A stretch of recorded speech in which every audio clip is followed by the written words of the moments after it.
Metal is one of the most extreme forms of music ever invented. Once you're inside this tent, you quickly realize that the deeper you go, the more intense the music becomes, as people compete to see who can make the heaviest music in the universe. There are genres with names like power metal, speed metal, thrash, pirate metal, gothic metal, industrial metal, and metalcore. You will soon inevitably encounter death metal, an American invention of the 1980s that features distorted guitars tuned down low and drums that sound like machine guns. Vocalists growl, time signatures abruptly change, and if you can make out the lyrics, you'll hear themes of religion, philosophy, sci-fi, and more. There are offshoots too, each with their own spin on things. There's blackened death doom, deathgrind, goregrind, pornogrind, even something called melodic Black Death war metal. Death metal has a Scandinavian cousin. It's black metal. It's also played fast and often doesn't follow conventional song structure. Vocalists shriek, recordings may be lo-fi. Members tend to adopt pseudonyms and use makeup on stage. And again, if you can make out the lyrics, you'll hear tales of paganism, Satanist praise, references to the occult, and anti-Christian rage. And unlike other metal genres, followers of black metal have been known to engage in acts of violence, most infamously the burning of churches. At the heart of the black metal legend is a true tale of suicide, murder, and possibly even cannibalism. What you're about to hear may seem impossible to believe, but it happened. I'm Alan Cross, and man, do I have a story for you. This is Uncharted Crime and Mayhem in the Music Industry, Episode 10. I call this episode Black Metal, Death Metal, Death.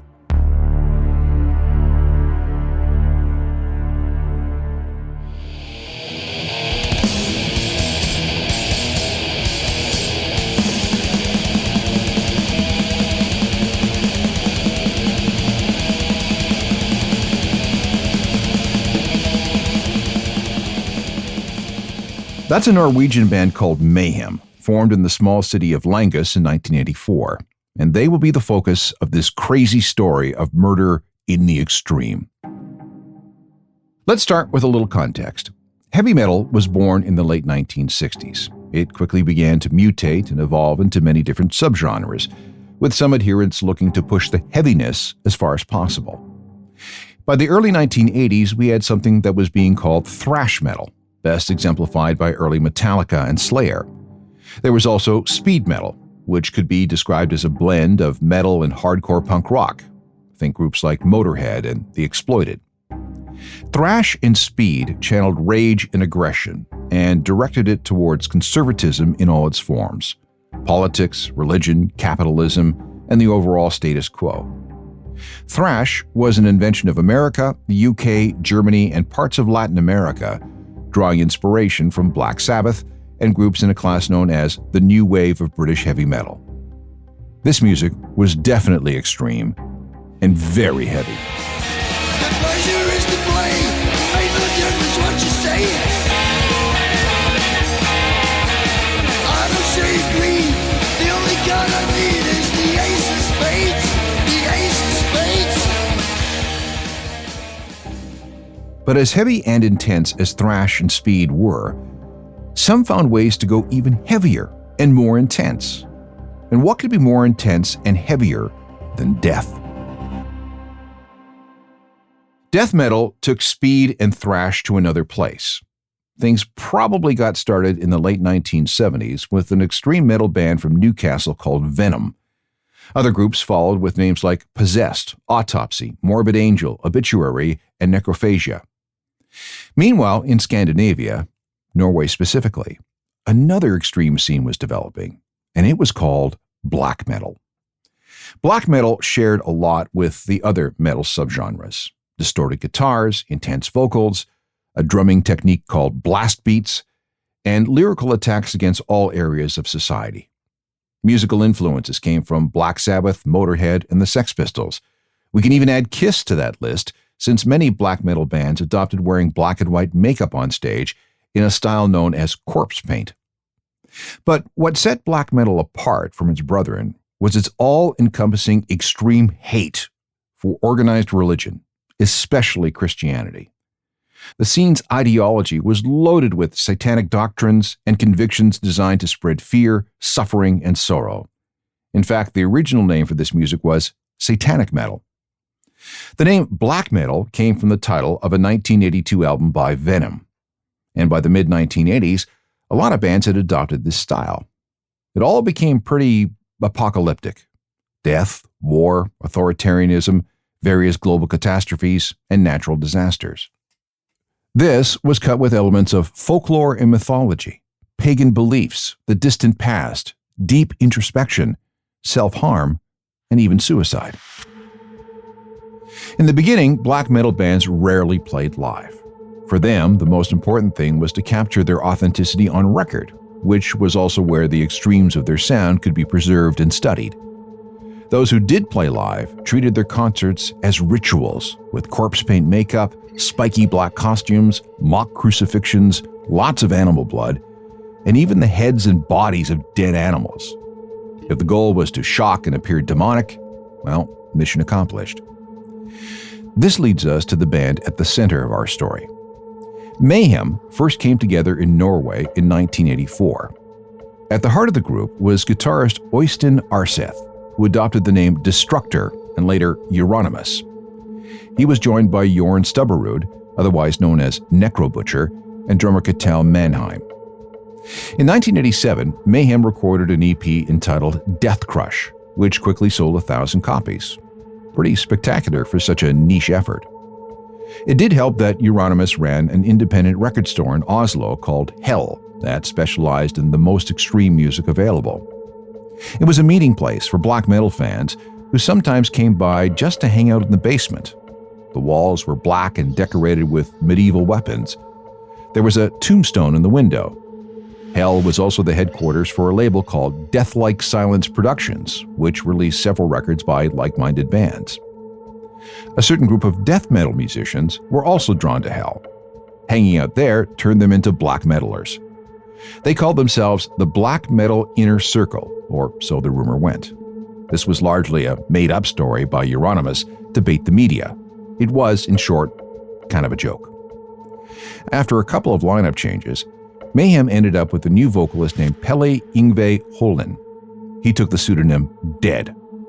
And this is where black metal started to become really, really, really dark. Dead used to be in a Swedish band called Morbid, and he and they really were. Dead had an obsession with death. That may have begun when he was badly beaten by bullies as a kid.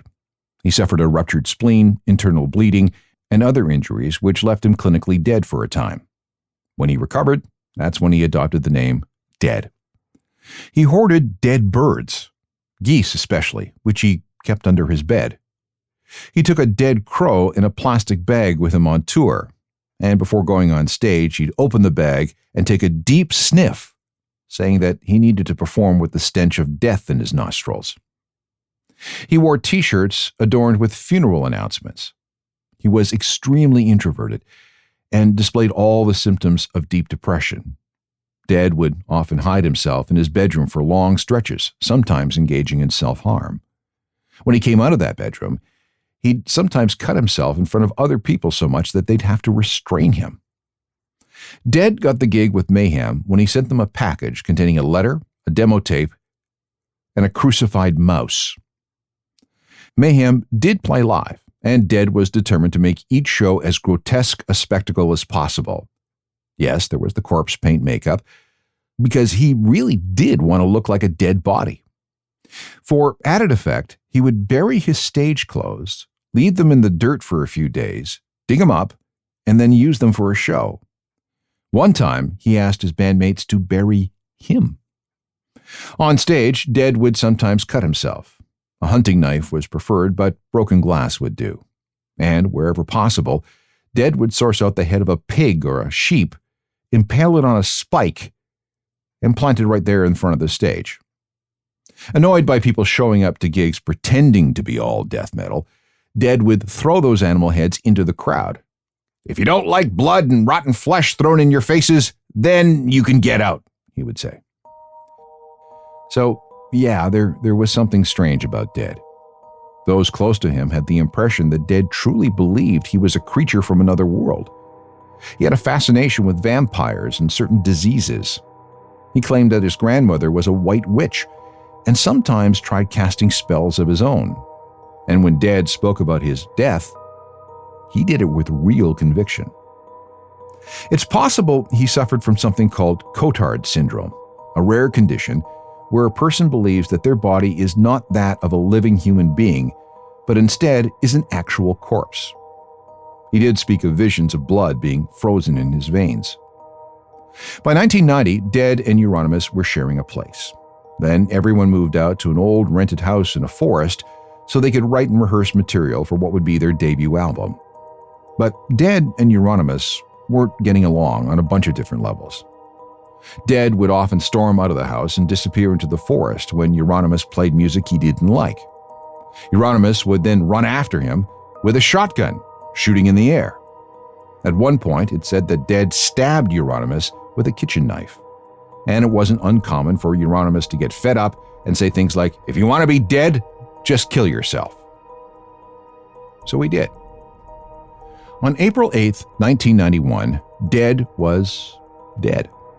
Left alone in the house in the woods, he committed suicide in the house, first slitting his wrists and throat with a hunting knife, and then taking a self-inflicted shotgun blast to the forehead, allegedly using a special shell he'd saved for the occasion. Euronymous had actually sent him some ammunition as a Christmas gift. It was also alleged that Euronymous left him alone on purpose, knowing that Dead was terribly depressed and hoping that he would finally go ahead and take his own life. Dead left a note. Here's how it read. "Excuse the blood, but I have slit my wrists and neck. It was the intention that I would die in the woods so that it would take a few days before I was possibly found. I belong in the woods and have always done so. No one will understand the reason for this anyway. To give some semblance of an explanation, I'm not a human. This is just a dream, and soon I will awake. It was too cold, and the blood was coagulating all the time, plus my new knife is too dull. If I don't succeed in dying to the knife, I will blow the crap out of my skull. Yet I do not know. I didn't come up with this now, but 17 years ago." He left behind the lyrics to a song he called Life Eternal, instructing the band to do whatever they wanted with them. Some of those lyrics were, "A dream of another existence, you wish to die. A dream of another world, you pray for death. To release the soul, one must die. To find peace inside, you must get eternal. I am immortal, but am I human? How beautiful life is now when my time has come. A human destiny, but nothing human inside. What will be left of me when I'm dead? There was nothing when I lived. What you found was eternal death. No one will ever miss you." And yes, Mayhem did record the song.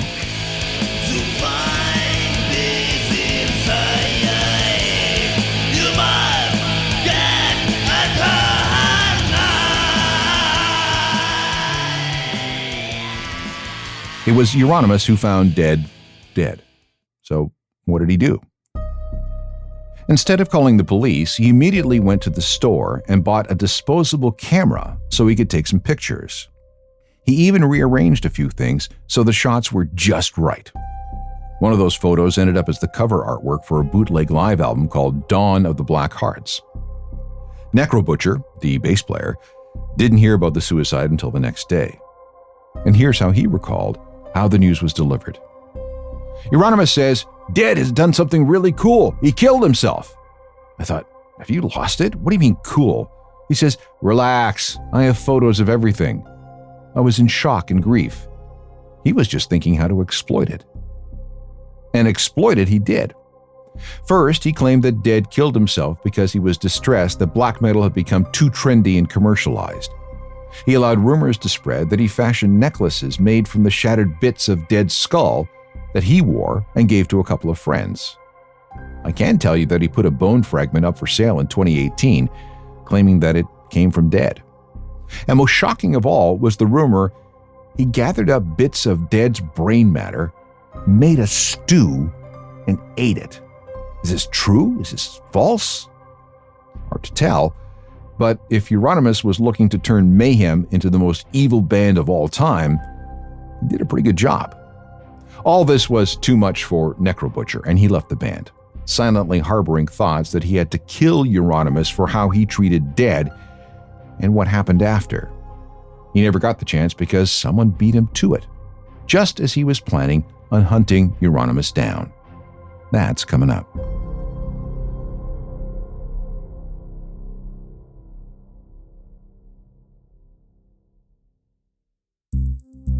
After the death of Dead and the apparent subsequent desecration of his remains and memory, Mayhem continued as a duo with Euronymous and drummer Ketiel Mannheim.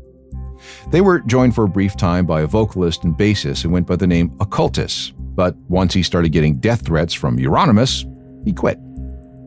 In 1992, Mayhem started again on their debut album, something that they began writing in 1987. 3 guest musicians were called in: Attila Caesar from a Hungarian black metal band called Tormentor, Snor W. Rush, also known as Blackthorn, and Varg Vikernes from the band Burzum. He also used the stage name Count Grishnak. Now let's talk about this for a second. Varg Vikernes came from a well-off family in Bergen, Norway. The family moved to Iraq for a while when his father picked up a contract to work for Saddam Hussein's government on a computer program. The family seemed to develop some racist views, something that rubbed off on Varg. He claims to be a distant relative of Vidkun Quisling, a Norwegian who collaborated with the Nazis during World War II. He was also fascinated by neo-Nazi culture. He got deep into the fantasy worlds of J.R.R. Tolkien. When he got into music, he chose the stage name Grishnak because that's the name of an orc in the novel The Two Towers. This extended to the name of his band, Burzum, which is taken from a passage in The Lord of the Rings. Burzum recorded several albums in the early 1990s before Varg joined Mayhem in 1992. And on the side, he burned down churches. On June 6, 1992, a Norwegian church with roots dating back to the 12th century was set on fire. The following year, a Burzum EP called Ask appeared, with a photo of the burned-out building on the cover. The EP came packaged with a cigarette lighter.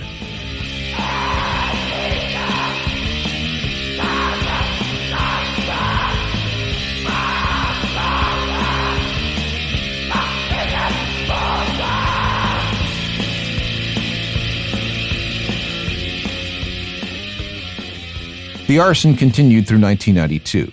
7 more churches were set alight, including one on Christmas Eve that year, and another in which a firefighter was killed. Media attention was intense. In January 1993, one of Norway's biggest newspapers got a scoop. 2 of Vikernes' friends claimed to have interviewed him and brought the story to the paper. In this interview, Varg claimed to have been involved in some of the church burnings, as well as once killing a man in Lillehammer. A couple of journalists paid a visit with a warning. "If the cops are called, you will be shot." During that interview, Vikernes only identified himself as Count Grishnak. More details about the church burnings were revealed, and he made the promise that the attacks would continue. Vikernes and his buddies thought that they were having a laugh, so they exaggerated things as much as they possibly could. When the story was published in that paper on January 20th, 1993, black metal got its first major mainstream exposure. Vikernes was arrested. Police found him through an address that had been printed on a flyer for a Burzum show. He was convicted on several counts. Vikernes refused to admit anything, only to say that the burnings were not satanic, but revenge for Christians desecrating ancient Viking graves. He also said that the interview was a planned operation by him and Euronymous with the purpose of scaring people, promoting black metal, and promoting their music. Vikernes was in jail for a couple of months before being released in March 1993. Meanwhile, Euronymous closed up his record shop, which by then had become the focal point of the Norwegian death metal scene, meaning that it was always being watched by the police and the media following the stories of the destroyed churches. Vikernes hated Euronymous for that, saying that he should leave the store open to capitalize on all the publicity. "I ended up spending 6 weeks in jail for nothing," he said. Shortly after, a special church arson police unit was set up at a hotel in Bergen. One day, after his release from prison, Vikernes forced his way inside the room dressed in chainmail armor, carrying 2 large knives and flanked by a couple of bodyguards. He demanded that these unfounded investigations into black metal be stopped. He gave everyone a Roman salute and then vanished. Meanwhile, work on the Mayhem album continued. It was to be called De Mysteriis Dom Satanas. On the cover was an image of Nidaros Cathedral, a famous Norwegian church in Trondheim that had been built in 1070. Euronymous' plan was to celebrate the release of the album by blowing up that church that had been around for 1,000 years. The cathedral was never blown up because Euronymous was murdered. By who? Varg Vikernes, one of the guys hired to record the album.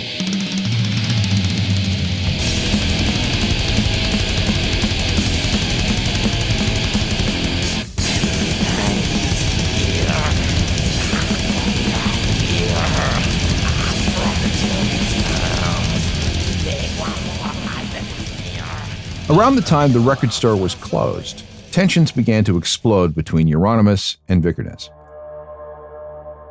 A power struggle had developed within Mayhem, and it appeared that Euronymous owed Vikernes a decent amount of royalties. The date was August 10, 1993. Euronymous and Vikernes were always fighting about something, and things were not getting any better. On that day, he and Blackthorn drove over 500 kilometers from Bergen to Euronymous' apartment in Oslo, allegedly to sort out details over a contract. When they arrived, Euronymous went upstairs to the 4th floor, while Blackthorn waited downstairs in the stairwell smoking a cigarette. Vikernes' account of events of what happened went like this. When he knocked on the door of the apartment, Vikernes handed Euronymous his copy of the contract. For some reason, Euronymous panicked and immediately kicked Vikernes in the chest. He then ran to the kitchen to get a knife. In the struggle, Euronymous was stabbed to death. Now, at some point there was a fight because Vikernes stabbed Euronymous 23 times, 2 to the head, 5 to the neck, and 16 times in the back. His body was found outside the apartment in a first-floor stairwell. Remember, he lived on the 4th floor. According to Vikernes, Euronymous had lured him to the apartment and had planned to incapacitate him with an electroshock device, and then torture him to death while videotaping everything. This, according to Vikernes, is what Euronymous had told some friends. Euronymous also allegedly wanted to regain some of the badass reputation that he felt had been taken from him by Faust, a drummer in another black metal band called Emperor. Faust had become infamous for killing a man in Lillehammer. The victim, Magna Andresen, was stabbed 37 times and then repeatedly kicked in the head. Euronymous allegedly felt he needed to one-up that. So when he was ambushed at the apartment, Vikernes said he had no choice but to act in self-defense. But Blackthorn later said that Vikernes made the trip to kill Euronymous and that he was pressured into coming along. He'd already been having mental health issues and had almost been committed earlier that summer and wasn't exactly in the best frame of mind, something that may have colored his testimony. As for all the wounds on Euronymous' body, well, Vikernes had an explanation for that. They were caused by some broken glass he'd fallen through during the fight. The one wound he didn't dispute inflicting was a stab to the head that was so deep the knife stayed in Euronymous' skull. Vikernes and Blackthorn fled, driving back to Bergen. They stopped at a lake to get rid of Vikernes' bloody clothes. A few days later, on August 19, 1993, Vikernes was arrested. At his home, they found 150 kilos of explosives and more than 3,000 rounds of ammunition. The claim was that he'd planned to blow up the headquarters of Blitzhaus, a radical punk leftist anarchist anti-fascist group in Oslo. One theory was that Vikernes needed to kill Euronymous first because he would have opposed such an attack on the punks. Vikernes denied all of this, saying that he was merely a doomsday prepper, stockpiling material for the inevitable day when Norway would come under attack. Vikernes' murder trial began on May 2, 1994. He stayed mostly silent. Other death metal compatriots, including Blackthorn and Faust, the drummer who stabbed that man to death in Lillehammer, were also put on trial. They confessed. That disgusted Vikernes. He was determined to stick with the black metal code. The trial captivated the country and beyond. Vikernes was portrayed as evil incarnate. Police may have bugged his phone and knew that when he went to Bergen, he was there to kill Euronymous. A theory was floated that a third person was involved, someone who was instructed to stay at Vikernes' place in Bergen, making ATM withdrawals, renting videos, and otherwise making it look like he was at home, not in Oslo killing Euronymous. On May 16, 1994, Vikernes was sentenced to 21 years in prison, which was the maximum penalty in Norway. He was convicted of Euronymous' death, the burning of 3 churches, attempted arson on a 4th, and theft and storage of 150 kilos of explosives. On that same day, 2 churches were set on fire in solidarity and support by persons unknown. Blackthorn was charged with being an accessory and sentenced to 8 years in jail. That same month, Mayhem's one and only album, De Mysterious Dom Synthana, was released featuring Euronymous on guitar and Vikernes on bass. Now, though, Mayhem was down to just 2 members, and the group broke up. So, Dead is dead, Euronymous is dead, Vikernes is in jail, Blackthorn is in prison, Mayhem is broken up, and more than 24 churches in several countries were burned in solidarity. End of the story, right? Not a chance. There's more to come.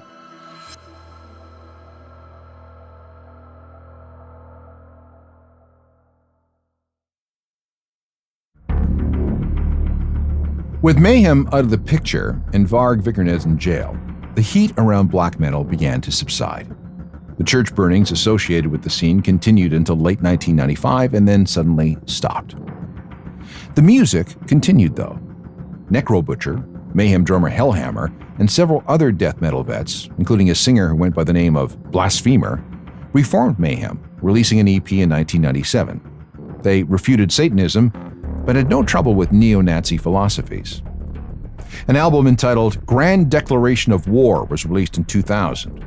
3 years later, a fan suffered a fractured skull when he was hit by a severed sheep's head that was thrown from the stage. Although there was internal turmoil and lineup issues, Mayhem ended up winning the Norwegian equivalent of a Grammy Award for Best Metal Album in 2007. Mayhem continues today as a 5-piece with 6 studio albums, 9 live albums, and 4 EPs. In 2021, they were inducted into the Norwegian Music for Popular Music, the only black metal band to ever make it. There's still a record store in the site of Hell. It's called Nosebleed Records. Most of the original artifacts are still on display, and the store promotes itself as a black metal museum. Blackthorn was released from prison and began releasing new music. He still occasionally performs as part of a band called Thorns. What a mind job. It's clear.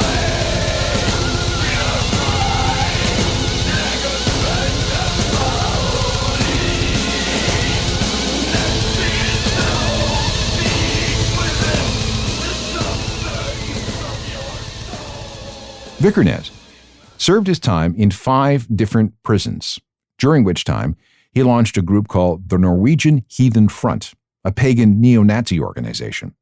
He also came into contact with other extremist groups, all quite Nazi in their beliefs. On April 8, 1997, 5 neo-Nazis, one a former fellow prisoner who had escaped, were arrested and charged with planning attacks on several political and religious leaders in the country. Part of their plan was to break Vikernes out of jail. Meanwhile, Vikernes made music from prison, releasing 2 albums of synth-based semi-folk ambient metal. He also wrote a series of books espousing his political views, various pagan theories, and something he called esoteric Nazism. One of those books was sold through a Nazi organization called Heathen Front. When he was transferred to a low-security prison in 2003, Vikernes made a run for it, carjacking a family of 3 as part of his getaway. When he was found, the car was filled with knives, a gas mask, camouflage, a GPS unit, maps, a compass, a laptop, and a mobile phone. He was later found with a rifle and a handgun. More time was added to his sentence.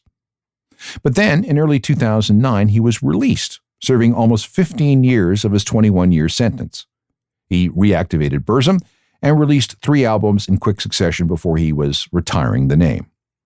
There has been more ambient-style music along with a film entitled Forebears, produced with his wife, which is based on the worship of bears during the time of Neanderthals and includes references to the Egyptian Book of the Dead.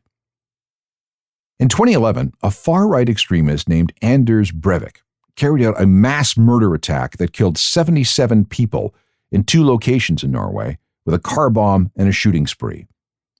He left behind a manifesto. Vikernes was one of the people who received that document before the attacks were launched. Vikernes condemned everything but also wrote a sympathetic blog post claiming that the attacks were all part of some Jewish conspiracy. He was investigated by authorities in France, but not charged with anything. But then, in 2016, he and his wife were arrested on suspicion of planning to launch some kind of terrorist attack. They were released for lack of evidence, but Vikernes was charged with inciting hate towards Muslims and Jews. He was convicted and fined €8,000. Meanwhile, his YouTube channel called Thulian Perspective, a place where he offered his views and theories, attracted 250,000 subscribers. Lots of racial hatred there. YouTube took it down in June 2018. Vikernes reactivated Burzum for 2 more albums starting in 2020 with The Thulian Mysteries. It was followed up in 2023 with The Reincarnation of Odin.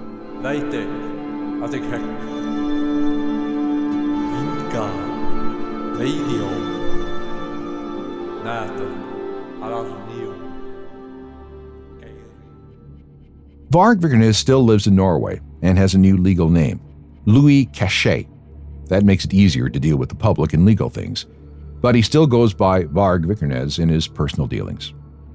There's at least one book on the whole dead Euronymous Count Grishnak mayhem Burzum story called Lord of Chaos, although the author was sympathetic to Vikernes' political views. It was made into a movie in 2018, which is pretty gruesome. It had to be if it was going to tell this story.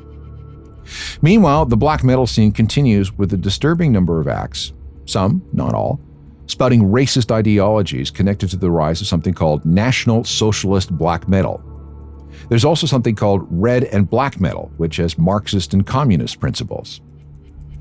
Interestingly, some anti-Muslim and anti-religious black metal bands have been born in the Middle East. There's even a subscene called Mesopotamian black metal. Most, however, have gone deep into mythology and fantasy, creating a multitude of subgenres. Ambient black metal, black doom, depressive suicide black metal, it's actually its name, black and roll, black gaze, and symphonic black metal. All of it's pretty intense, but not all of it is racist or hateful. Varg Vikernes has gone down in history as the most notorious, most extreme, and perhaps the most dangerous metal musician of all time. Will there be more like him? We'll see.